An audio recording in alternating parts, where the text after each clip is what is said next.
Oh my God. We were just inches away from victory in the last minute at the London Stadium against Arsenal. Oh, West Ham, West Ham, West Ham. Listen, guys, we've just witnessed a 0-0 draw. That's 4 points from 3 games that we thought we were probably going to get nothing from. So take a bow, West Ham. Take a bow, David Moyes. Take a bow, West Ham fans. Take a bow, West Ham players. Because I tell you what, your hard work is paying off, and we're starting to see some of that hard work. And oh my God, we were just inches, literally inches, when that ball came through to Chicharito. That's who we wanted that ball to be with. And unfortunately for him, it just hit the bar, and it just a couple of inches, not the wrong side of the line. And oh my God, how good would that have been if we'd have got that goal?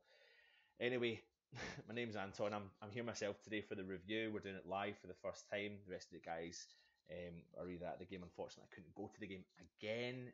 Distance, all that kind of stuff coming up to Christmas time. But anyway, listen, guys.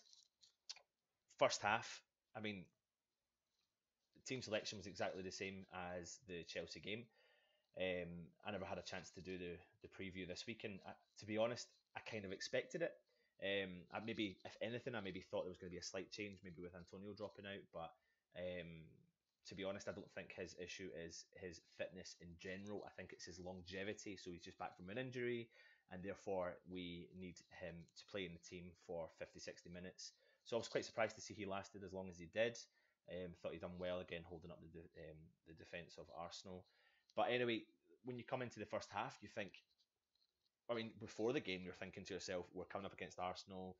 You've got Giroud playing, who loves a goal against West Ham, of course. You've got Ozil and all these young players, and Wilshere, who, of course, we're linked with. And we're linked with half the Arsenal team, to be honest. But you think to yourself, what are we going to do? How are we going to set up? But to be honest, David Moyes, take a bow again. You set up and you've been organised. We were defensively strong, and that's something I've been we've all been as West Ham fans saying about the West Ham team. Listen, I hold my hand up. I've been slagging off Ogbonna all season, even last year. I've been slagging him off, but I really am struggling to pinpoint any problems with him over the past couple of games because he's been defensively solid, really, really strong. I feel like Reed's kind of relaxed off him a little bit, and Ogbonna's actually playing. And if you see one of the tackles he did in the second half to stop Welbeck getting through, I mean, it was just it was literally beautiful Italian football, and that's, I think one of the commentators stated that, like, if he plays like that week in, week out, like, you'll have no problems getting back into the team. But listen, we're not going to get carried away. So yeah, one of the biggest things and one of the biggest changes I'm really enjoying seeing is Aaron Creswell's new position, which is obviously playing in the back three line. Alongside Ogbonna and Reed, with Zabaleta and Masuaku either side. So to be honest, it really does suit Cresswell, and I think he feels really strong, and he gets a chance to defend, and he gets an opportunity to run forward, and I'm really, really enjoying that side of things. I think Arsenal had a chance to, I think they seen the opportunity to go down the right hand side with Zabaleta down there, because I think he was getting caught out a few times down the line. The young Arsenal player was attacking, trying to catch him out, and he was getting caught out a few times in the first half. And then came that disallowed goal. I mean, oh my God, what a great cross, and what a great goal. Unfortunately, it was disallowed. And if you look back at the replay, you will see that it was rightly given off as disallowed goal. Arnautovic had just literally gone that split second too early, and he was caught offside. But it was unfortunate. Arsenal players didn't know, so we had the ability there. So it was a shame. The biggest thing I noticed in the first half for West Ham was the fact that the distance from the defence to the midfield was a lot shorter in the gaps. And previously, I'd noticed there was massive gaps before in our games, and we were conceding loads of goals, etc. But something that I think that the whole coaching staff at West Ham have obviously been working at, and David Moyes has been working at, is they're closing that gap. And yeah, okay, we were sitting deep in the first half quite a lot and letting Arsenal play quite a bit, but they really didn't have a chance to get the ball through. They couldn't penetrate through our defence, they couldn't penetrate through our midfield, and plaudits to Mark Noble and Pedro Obiang for really kind of clearing up a lot of the mess. But yeah, the biggest thing for me in the first half would have been the gaps, bringing them smaller, which is something we've been calling out for a while. We didn't press as much as what we did against Chelsea in the first half from the game the other day. But listen, came into the second half and we were in the game. It was 0-0 and we will progress forward. We started to sit a little bit deeper, allowing Arsenal to play. Wilshere was on the ball a lot more. He was looking round. They were passing one-touch passing. We started to kind of look like we were maybe a little bit panicking. So Arsenal started to slightly dominate a bit of play, in my opinion, but we were still organised defensively. And again, I'm going to hold my hands up. I mean, I have to. You've got to give our defence the benefit of doubt. And Ogbonna was comfortable and strong and had the ability to just hold off a lot of the play. I'm looking at notes here. I've written some notes down when I was watching the game. Arnautovic, I mean, from the first half through to the second half, the players just. I said it in the last time I was on. He's had a rocket shoved up his, you know where, but he is just on fire. He's just confident. He's grown in confidence, and I love the position he's playing, and I love the fact he's kind of attacking at any opportunity he's got, and he's actually playing football. And I think that's what he absolutely loves, is his ability to be able to play football, and he wants a manager or a coach to see that and let him play in that position. I love that position he's playing in, just off of Antonio, and I'll talk later on about what I'd like to see moving forward. But yeah, Arnautovic is just he's causing problems in opposition. And to be honest, again, I hold my hands up. I've said he was a luxurious player, but at the time when West Ham are struggling, it's not a luxurious player we need. And if West Ham are playing well, then he's the sort of player I want to play. But his work rate is up there. The all-round fitness of the West Ham team is all there. And yeah, I mean, we can't. What can we say about Arnautovic? He's again probably another man of the match performance today. He's the most improved player under David Moyes, and I think one of our guys, Matt, had mentioned previously, like a new manager comes into a club and they take someone under their wings. It looks like Arnautovic has been taken under his wings, because my word, what a different sort of player. Then we had the Adrian save from the Sanchez free kick, great save. And for me, to be honest, I mean, listen, I'm not going to slag off Joe Hart, because I do think he had a problem in front of him, but Adrian just seems to command that box a little bit better just now, and is the confidence that we're needing in the back. Maybe the back four, back five had lost a little bit of confidence in Joe Hart. Not that I'm saying that they were right to, because I think he lost confidence in the back four, back five, but maybe freshen things up a little bit. And I still think there's opportunity for Joe Hart to come back into the team. But right now, I mean, how can you take Adrian out? I mean, he's proven that he's demanding, he's commanding at the back, he's going up for the corners, he's confident, and he's parrying away shots, and he's not just parrying them into the line of an Arsenal player, but he's parrying them out wide. So it was fantastic. Listen, plaudits again to Mark Noble, captain West Ham. That's two games in a row that he has really performed for us. And I mean, he was a few opportunities he had moving forward, and I mean that chest. If you see that chest for that Arnautovic, the way he took it, and he knew exactly what he was doing, and unlucky, Arnautovic tried to hit it on the volley, he just couldn't get that opportunity to do it. But it was extremely close, and Mark Noble was clearing up a lot of the mess. He was demanding the ball. He wasn't playing it backwards. And do you know what? Sometimes when he did play it backwards, that's what we needed at the time, and playing it sideways. But fantastic, well done, and again, well done, Pedro Obiang.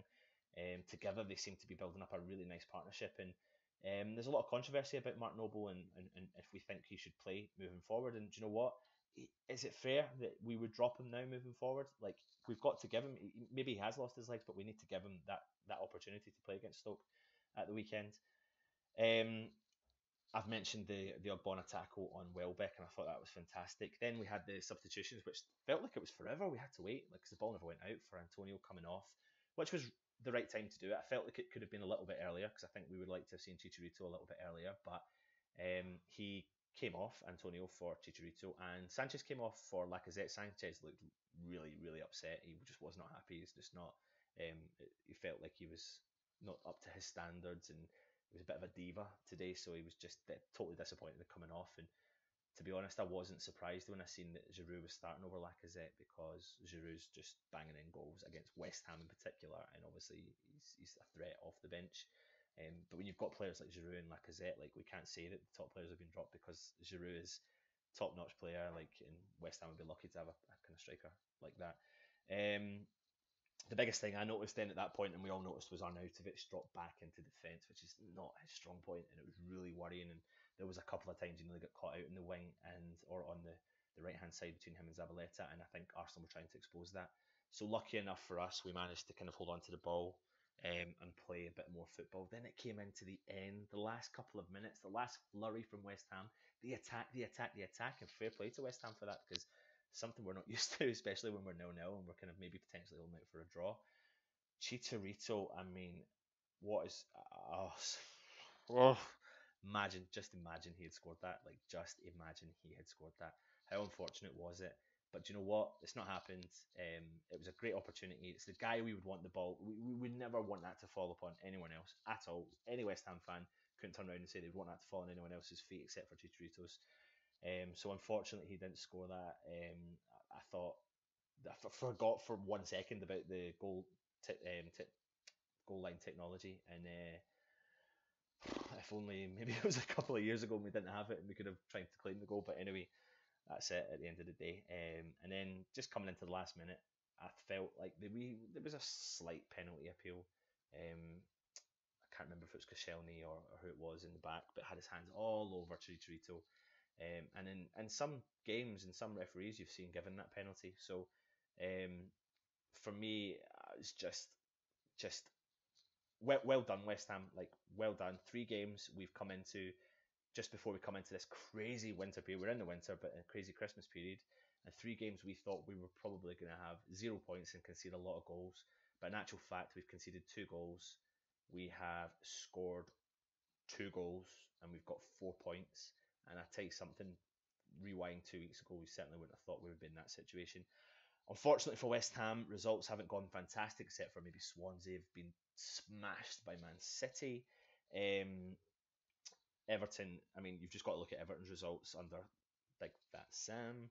They won 1-0 again tonight and they're up to 10th. And it just shows you the difference in a couple of games and a couple of results and how that can progress the team forward. We're still sitting in the bottom 2, but there's still opportunity for us to do it. We've got Stoke, a big, massive game on Saturday. Talk about that in 2 seconds. But listen, I feel like Mark Noble led from the front today. Mr. Captain West Ham came in and performed again 2 games in a row. Whether you're a Mark Noble fan, which I am a Mark Noble fan, but didn't think he deserved to start up until 3-4 games ago. Now I think we would struggle to drop him, to be honest, because I can't see what else. I think we're getting that confidence. Maybe it's the London derby that a lot of people think, but I think it would be harsh if we were to drop him for the next game. So yeah, fantastic. We are literally 3 points from 13th place. That's how close it is down the bottom. There's a massive gap between the bottom and the top of the league, but we are only 3 points, guys, and that's not bad. I mean, considering where we were playing, many goals we were conceding. Listen, that's how it goes. All in all, the last point is Winston Reid got booked at the end of the game. He's got 5 yellow cards. He misses Stoke, so that gives another player an opportunity to come in. I would like to see Declan Rice. We'll talk about this in the preview, but I can potentially see Big Ginge, who's back on the bench tonight, which was great to see. But what a strong bench we have, and it's not a bad situation to be in. So fingers crossed. Now it's time. Now, guys, we have a run of games. We need to start getting points in, and this is where we need to start playing. And this is where we need to start scoring some goals. And now we've got some of these players coming back. It's fantastic. Leave your comments at the bottom of our channel. Subscribe to our channel.